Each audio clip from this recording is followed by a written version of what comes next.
Welcome to all. So guys, today we are going to study about the topic that is buffer capacity. Buffer capacity यानी क्या होता है. तो buffer capacity जानने से पहले हमें सबसे इम्पॉर्टेंट जो बात है तो वो जाननी चाहिए, तो वो है बफर सॉल्यूशन. बफर सॉल्यूशन यानी क्या होता है गाइस, तो वो हम सबसे पहले मैं वो टॉपिक जो है आपको टर्म इंट्रोड्यूस करना चाहूँगी. तो सबसे पहले है buffer solution. Buffer solution is a solution which resist changes in pH when a small amount of acid और a base is added.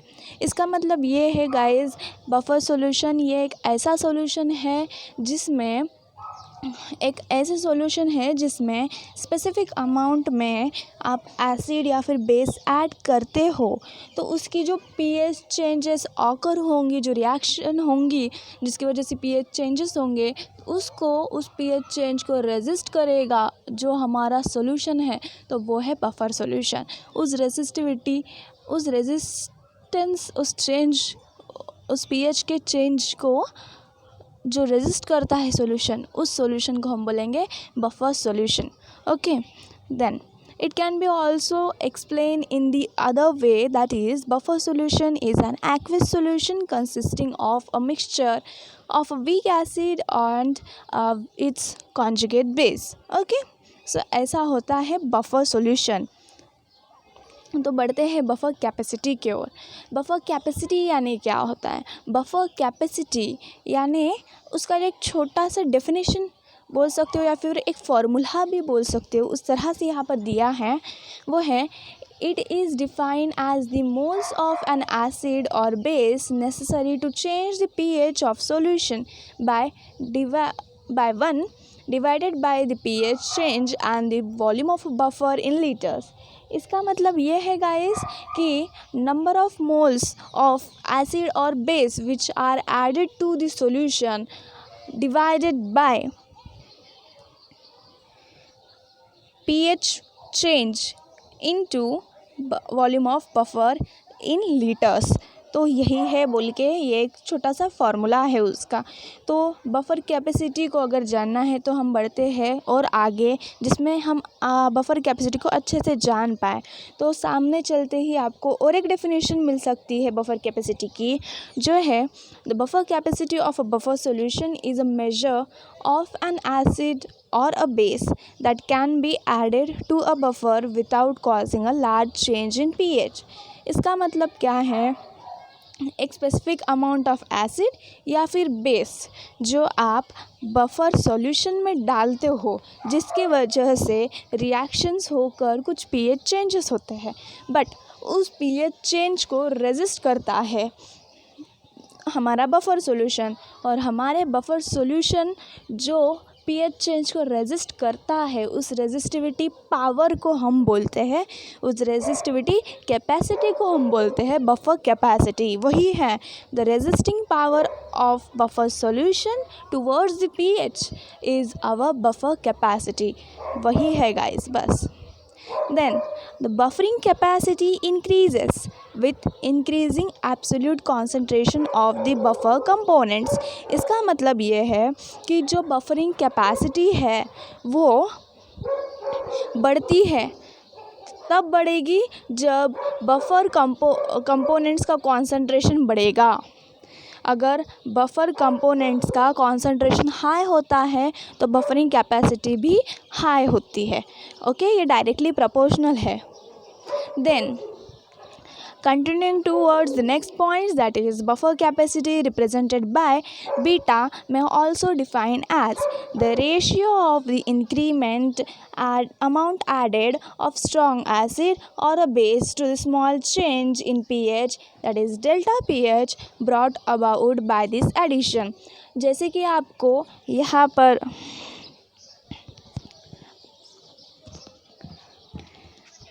Sorry guys, थोड़ा डिस्टर्बेंस के लिए, बट जैसे कि आपको स्क्रीन पर दिखेगा कि ये जो आपको कर्सर दिख रहा है, तो वहाँ पर एक फार्मूला है, beta is equals to delta A और delta B upon delta pH, जिसमें डेल्टा ए रिप्रेजेंट करता है small increment, that is acid added to the solution in gram equivalents per liter of strong acid। अगर delta B है तो वो represent करेगा small increment in gram equivalents per litre of strong base added to the buffer. कहाँ पर add कर रहे हैं हम? स्ट्रॉन्ग एसिड या स्ट्रॉन्ग बेस ऐड कर रहे हैं बफर में। किस लिए ऐड कर रहे हैं? To bring about a pH change. तो वो जो पीएच चेंज होगा वो डिनोट करेंगे हम डेल्टा पीएच से। ओके, तो ये है हमारा पॉइंट और यही है बफर कैपेसिटी का एक रिप्रेजेंटेड स्मॉल फार्मूला। ओके, जिससे आप बफर कैपेसिटी कैलकुलेट कर सकते हो। Then coming to the next. Okay, next, अच्छा हाँ, तो यहाँ पर आप देख सकते हो जैसे कि मैंने अभी एक्सप्लेन किया था बफर कैपेसिटी क्या होती है, तो उसी का एक दूसरी वे में वही फार्मूला यहाँ पर रिप्रेजेंट कर रही हूँ मैं, जो है buffer capacity is equals to number of moles of hydroxide ion or hydronium ion added to the buffer solution upon which is divided by pH change into volume of a buffer in a liter। Okay, so ये आपको पता है basis का concentration किस basis पर होता है? Hydroxide ion अगर ज़्यादा रेंज में रहा, ज़्यादा अमाउंट में रहा तो वो स्ट्रॉन्ग बेस होता है। अगर हाइड्रोनियम आयन ज़्यादा अमाउंट में रहा किसी भी सॉल्यूशन में तो वो क्या सॉल्यूशन क्या होगा? स्ट्रांगली एसिडिक सॉल्यूशन होगा। तो इसका मतलब ये होता है कि यहाँ पर डिनोट क्या किया है indirectly? Number of moles of base और acid added to the solution, वही बताना है हमें। तो number of moles of hydroxide ion और hydronium ion added upon pH change into volume of buffer in litre. Okay, so according to the above equation, ये जो equation आपको दिख रहा है इसके हिसाब से अगर आप बोलते हो कि a solution has a buffer capacity of 1, buffer capacity किसी भी सॉल्यूशन की 1 कब रहेगी? बफर कैपेसिटी किसी भी सॉल्यूशन की 1 तब रहेगी जब when 1 liter of it requires 1 gram equivalent of a strong acid or base to the change the pH by 1 unit। Suppose मैं आपको एग्जांपल देती हूँ गाइस, तो उसमें बफर कैपेसिटी हमें देखनी है। अगर बफर कैपेसिटी हमें 1 चाहिए, कब 1 रहेगी बफर कैपेसिटी? बफर कैपेसिटी यानी beta. Okay, so buffer capacity हमें 1 चाहिए। 1 कब रहेगी? बोला है कि 1 gram equivalent of strong acid और फिर स्ट्रॉन्ग बेस। अगर हम स्ट्रॉन्ग एसिड जो है वो या फिर स्ट्रॉन्ग बेस जो कुछ भी आप ले रहे हो, तो वह अगर हम वो 1 ग्राम इक्विवेलेंट लेते हैं जैसे कि हमें यहाँ पर दिया है, तो हम क्या करेंगे? 1 ग्राम इक्विवेलेंट ऑफ एसिड या फिर बेस लेते हैं। 2D यानी divided by change the pH by 1 unit. 1 unit यानी पीएच चेंज कितना होगा? 1 यूनिट्स। और फिर वॉल्यूम कितना होगा? 1 लीटर बोला है। ओके, तो इसका मीनिंग है into 1 litre. So buffer capacity यानी बीटा इज इक्वल्स टू क्या आएगा? 1। So it means the buffer capacity is equals to 1। सो इस तरह से आपका बफर कैपेसिटी जो है वो 1 आएगा। ओके गाइज, सो आपको पॉइंट समझ में आ गया कि वो क्या बता रहा है? द मैक्सिमम बफर कैपेसिटी जो होती है वो pH is equals to pKa होता है, जो कि हम आगे पढ़ेंगे, और वो ही यहाँ पर रिलेट करता है कि beta is equals to 1। Okay, so buffer capacity जो है गाइस वो ऑल्सो रेफ़र करती है buffer index, buffer value, buffer efficiency या फिर बफर कोएफिशिएंट को भी वो रेफ़र करती है। Okay, then we are going to the next point. जैसे कि आप देख सकते हो यहाँ पर एक इमेज है। ये इमेज डिस्क्राइब करने से पहले आपको एक छोटा सा एग्जांपल देना चाहती हूँ। ऐसे सोचो कि दो जो पर्सन्स है वो एक रेस में दौड़ रहे हैं। Okay, the 2 persons are running in a running race. So what happens, one of them, उनमें से एक आदमी जो एक पर्सन है वो अनहेल्दी है, ठीक है, और एक दूसरा जो पर्सन है वो बहुत ही हेल्दी है, हट्टा कट्टा है। तो अगर किसी ने हमें क्वेश्चन पूछा कि इन दोनों में से कौन जीतेगा, तो ऑफ कोर्स आप क्या बोलोगे, आंसर क्या दोगे, जो हेल्दी है वो जीतेगा, है कि नहीं। जो ज़्यादा हेल्दी है, हट्टा कट्टा है, वो ज़्यादा दूर तक भागेगा, और जो अनहेल्दी है वो हारेगा, मतलब ज़्यादा दूर तक वो भाग नहीं पाएगा, है कि नहीं। तो वैसे ही गाइस आपको यहाँ पर एक डाइल्यूट सॉल्यूशन दिख रहा है और एक कॉन्सेंट्रेटेड। डाइल्यूट सॉल्यूशन यानी अनहेल्दी पर्सन, कॉन्सेंट्रेटेड सॉल्यूशन यानी हेल्दी पर्सन, जिसमें ज़्यादा से ज़्यादा विटामिन्स, प्रोटीन्स, जो कुछ भी है भरे भरे है, और ये उसमें उतने प्रोटीन्स, विटामिन्स नहीं हैं। सो ऐसे मान के चलो। तो ये जो है आपका डाइल्यूट बफर सॉल्यूशन है, और ये आपका कॉन्सेंट्रेटेड बफर सॉल्यूशन। अगर आप डाइल्यूट सॉल्यूशन में कुछ स्पेसिफिक एक्स अमाउंट में एसिड या फिर बेस डालते हो, तो क्या होगा गाइस, ये जो बफर है वो आपके बफर सॉल्यूशन का जो पीएच है वो कुछ लिमिट तक रेजिस्ट होने से बचाएगा, वैसे ही मेंटेन करके रखेगा आपके सॉल्यूशन का पीएच। बट जैसे दिन बढ़ते जाएंगे इसकी कैपेसिटी कम होती जाएंगी, ये ज़्यादा समय तक आपका जो पीएच है वो मेंटेन नहीं कर पाएगा। But as per you are looking about the second peak, that is the concentrated buffer solution, उसमें आप देख सकते हो कि कैपेसिटी बहुत ज़्यादा है उसकी। ओके, तो फिर वो क्या करेगा, जिस पर्टिकुलर एक्स अमाउंट में आप एसिड या फिर बेस डालते हो पीएच चेंज होने के लिए, तो ये सॉल्यूशन में बफर क्या करेगा, वो बहुत ही ज़्यादा कॉन्सेंट्रेटेड है, हेल्दी है, इस वजह से वो बहुत ज़्यादा दूर तक, लंबे टाइम तक आपके सॉल्यूशन का पीएच मेंटेन करके रखेगा, आपको ईज़िली वो छोड़ेगा नहीं, आपके सॉल्यूशन को अच्छे से मेंटेन करके रखेगा। तो इसका मतलब यहाँ से हमें क्या सीखने को मिला है, हमें ये सीखने को मिला है कि बफर कैपेसिटी जो है डायरेक्टली प्रोपोर्शनल है बफर सॉल्यूशन के कॉन्सेंट्रेशन पर। ओके, जितना ज़्यादा कॉन्सेंट्रेटेड रहेगा उतना ज़्यादा बफर कैपेसिटी होगी किसी भी सॉल्यूशन की, और जितना ज़्यादा डाइल्यूट होगा तो उतनी ही कम बफर कैपेसिटी होंगी उस सॉल्यूशन की। ओके, तो यही है यहाँ का point. Then coming to the next, that is smaller the pH change in a solution upon the addition of an acid or a base, greater is the buffer capacity and vice versa। इसमें अभी मैंने जो बोला इसके बारे में वही बात है हम यहाँ पर पढ़ रहे हैं, कुछ दूसरा चेंज नहीं है। इसमें क्या बोला है, सिर्फ घुमाया है सेंटेंस को, मीनिंग वही है, कंसेप्ट वही है। इसमें बोला है कि स्मॉलर द पीएच चेंज, जितना कम पीएच चेंज होगा किसी सॉल्यूशन का जब आप एक पर्टिकुलर अमाउंट में एसिड या फिर बेस डालते हो, तो उतना ही ज़्यादा बफर कैपेसिटी होंगी। पीएच चेंज कब कम होगा बोलो, पीएच चेंज अगर आप किसी भी सॉल्यूशन में एसिड या फिर बेस पर्टिकुलर अमाउंट में डालते हो, तो उस वक्त उस सॉल्यूशन का अगर कम पीएच चेंज हुआ, ठीक है, थोड़ा सा पीएच वैरी हो गया, बट मैक्सिमम वैसा का वैसा ही है, तो इट मीन्स क्यों वो ऐसा का वैसा ही है, मतलब बहुत निग्लिजिबल अमाउंट में पीएच चेंज क्यों हुआ है, ड्यू टू हमारा जो सॉल्यूशन है वो बहुत ही कॉन्सेंट्रेटेड है। इस वजह से इनडायरेक्टली यही कंसेप्ट आ रहा है guys, concentrated and dilute concept. Okay, तो वही बात है, जितना ज़्यादा आपका बफर कॉन्सेंट्रेटेड होगा, ठीक है, तो उतनी ही कम आपकी पीएच चेंज होंगी और उतनी ही ज़्यादा आपकी बफर कैपेसिटी होंगी।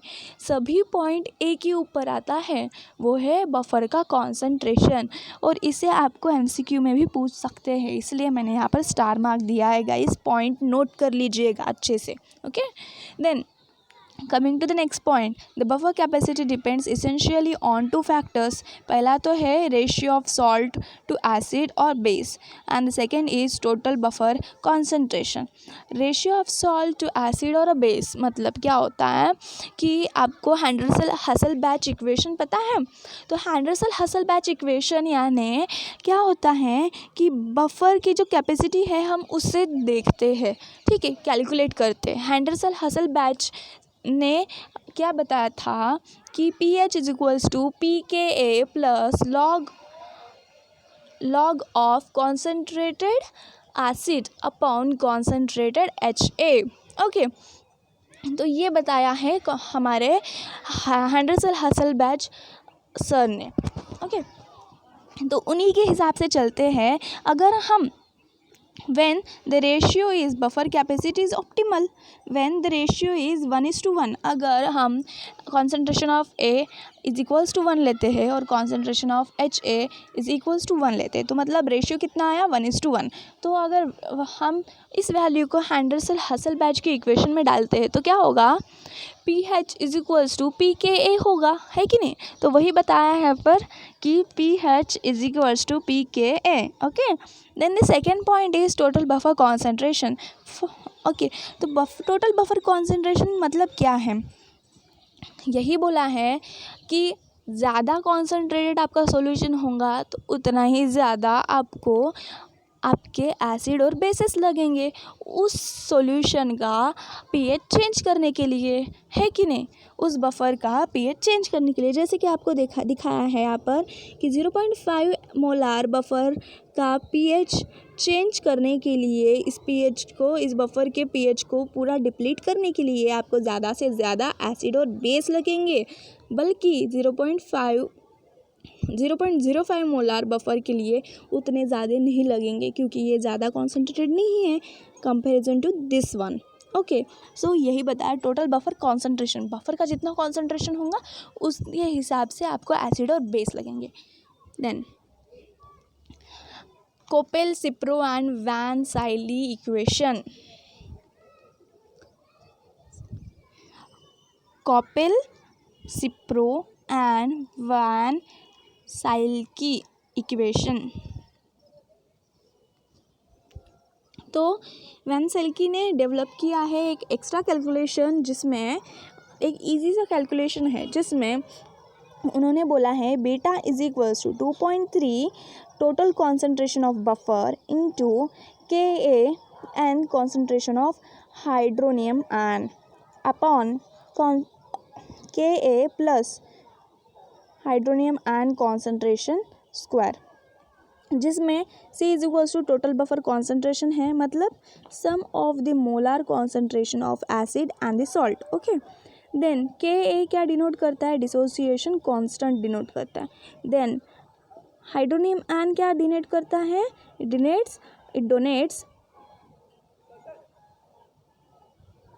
it denotes hydrogen ion concentration. Okay,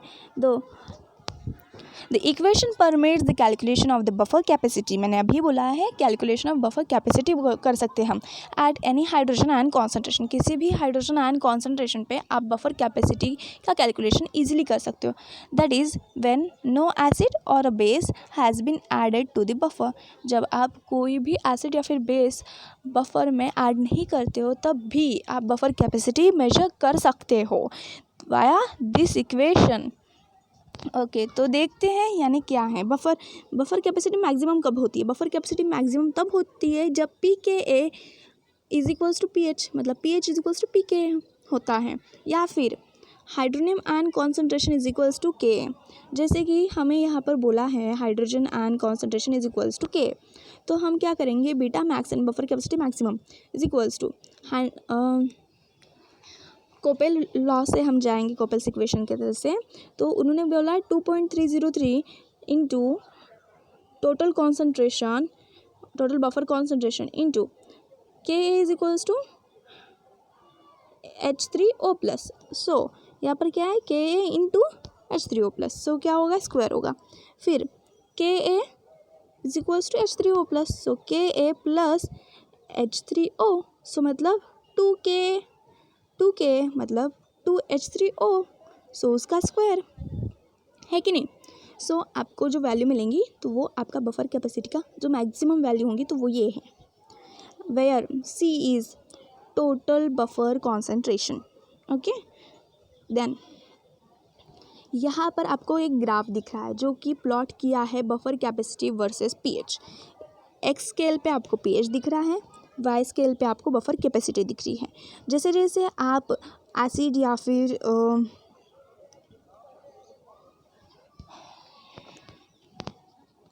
ठीक है, आपको यहाँ पर बफर दिख रहा है। ओके, जैसे जैसे आप डालते जाओगे आपके बफर पीएच चेंज होते जाएगा, वैसे वैसे आपकी बफर कैपेसिटी बढ़ती जाएंगी। सो यही बताया है। ओके, सो मैक्सिमम कब होगा, न्यूट्रल पे सबसे ज़्यादा मैक्सिमम होगा, और यही हमारी वैल्यू है pKa, that is dissociation constant.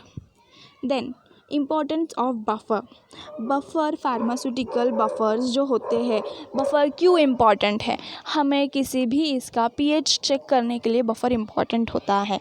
हमारे बायोलॉजी में मतलब इनडायरेक्टली हमारे पूरे बॉडी में बफर्स जो है, बफर्स यानी मतलब पीएच जो है हमारे पूरे बॉडी में हर एक पार्ट में अलग अलग पीएच होता है। स्किन के ऊपर एक, तो स्किन के नीचे एक, पेट के अंदर एक, तो पेट के बाहर एक, ठीक है। हर एक ऑर्गन में, हर एक पार्ट में various types of pH level होती है जो हमें मेंटेन करनी पड़ती है। अगर हम फार्मास्यूटिकल बफर्स लेते हैं तो मतलब फार्मास्यूटिकल प्रोडक्ट्स बनाते हैं बफर्स की मदद से, तो हमें पीएच की जो लेवल है मेंटेन करनी आनी चाहिए। अगर वो नहीं आएंगी तो हमारे फार्मास्यूटिकल प्रोडक्ट्स यूज़ करने की वजह से बहुत सारे साइड इफ़ेक्ट्स, इरिटेशंस या फिर कुछ और प्रॉब्लम्स भी कॉज हो सकते हैं।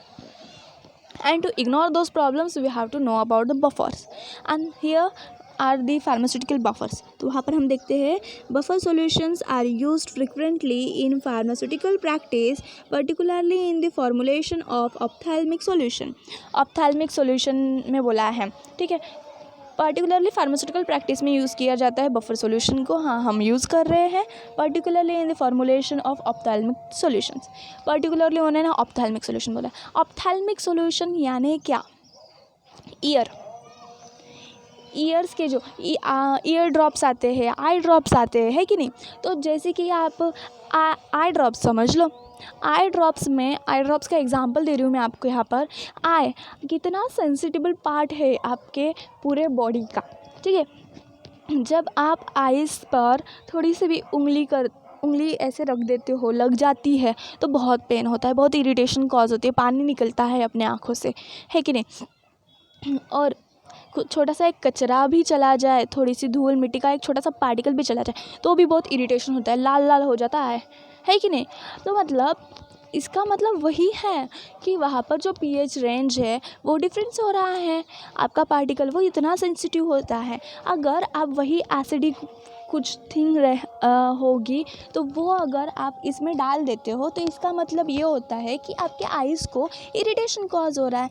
इरिटेशन कॉज होगा तो क्या होगा, आपको तकलीफ़ होगी। सो इस वजह से आपके जो भी आई ड्रॉप्स के प्रिपरेशंस होंगे तो आपको वो मेंटेन करना पड़ेगा उसका पीएच लेवल। जैसे कि फॉर एग्जांपल टॉपिकल प्रोडक्ट्स है, हम जैसे यूज़ करते हैं, जैसे कि वैसलीन हो गया या फिर बॉडी लोशन है, जो कुछ भी है, तो आपको पता है कि हमारे स्किन टोन जो होती है, स्किन का जो पीएच होता है तो वो दूसरा होता है, और हमारे जो प्रोडक्ट्स होंगे तो हमें हमारे प्रोडक्ट्स का पीएच लेवल हमारे स्किन टोन के लेवल से मैच करना चाहिए। क्योंकि अगर हम पीएच लेवल सेम नहीं रखेंगे तो इरिटेशन कॉज वगैरह होगा। तो फिर अगर आप अप्लाई करोगे तो इरिटेशन हो रही है, वुंड्स होंगे तो वहाँ पर कुछ इन्फेक्शन हो सकता है, कुछ और प्रॉब्लम्स हो सकते हैं। So, इस वजह से to avoid all this critical problems we have to maintain the pH level. Then coming to the next point, they are also find application in the colorimetric determination of the pH। colorimetric जो analysis method है, ठीक है, तो उसमें हम buffers जो है use करते हैं। हम वहाँ पर कोलोरोमेट्रिक डिटर्मिनेशन कोलोरोमीटर यूज़ करके क्या करते हैं, पीएच डिटर्मिनेशन करते हैं किसी भी सॉल्यूशन का, तो जिसमें बफर यूज़ किए जाते हैं for research studies in the pH which pH must be held constant. जहाँ पर पीएच कांस्टेंट रखना चाहिए तो वहाँ पर भी बफर्स यूज़ किए जाते हैं रिसर्च स्टडीज़ के लिए। Okay, then in pharmaceutical systems, buffers are widely used in the fields of pharmacy as ingredients in the most of the pharmaceutical formulations in order to adjust the pH of the product to that required for maximum stability। किसी भी content की stability रखने के लिए हमें pH level maintain करना पड़ता है। ओके, देन पैरेंटल प्रिपरेशंस में क्या आते हैं, आईवी आता है, इट मीन्स इंट्रावेनस आता है, इंजेक्शंस होते हैं जो ब्लड में देते हैं, वेंस में देते हैं, मसल्स में देते हैं। तो ये तो सीधा डायरेक्ट आपके ब्लड में जाकर मैच हो रहा है कि नहीं। तो ब्लड वेसल्स में जाकर मतलब ब्लड्स के साथ मैच होने वाले हैं ये सारी चीज़ें, डायरेक्टली आप अंदर इंजेक्ट कर रहे हो इन सब चीज़ों को। तो अगर ब्लड का पीएच और आपके इंजेक्शन का पीएच सेम नहीं रहा तो कितना ज़्यादा कुछ बहुत ज़्यादा प्रॉब्लम्स आपको फेस करनी पड़ेगी, है ना। So pH should be considered carefully as large deviation of pH may lead to serious consequences। बहुत ज़्यादा डिफ़िकल्टी आती है अगर pH लेवल हम मेंटेन नहीं करते हैं तो। The ideal pH of a parental product is 7.4, neutral होना चाहिए near about, which is the pH of blood का pH होता है 7.4। तो इंजेक्शंस जो भी बनाते हैं तो उनका जो pH होता है वो 7.4 ही होना चाहिए, क्योंकि वो डायरेक्टली ब्लड्स में देते हैं। The most commonly used buffer in parenteral products injections are acetate, phosphate, citrate and glutamate। ये सारे बफर्स हैं जो हम इंजेक्शंस में कॉमनली उनके प्रोडक्शन में यूज़ किए जाते हैं, ठीक है, यूज़ करते हैं। So here it was all about your buffer and the buffer capacity. यहाँ पर आपका पूरा जो कंसेप्ट है मैंने कवर कर लिया है। आई होप कि आप सभी को समझ गया है। So here we are going to close our topic. So thank you.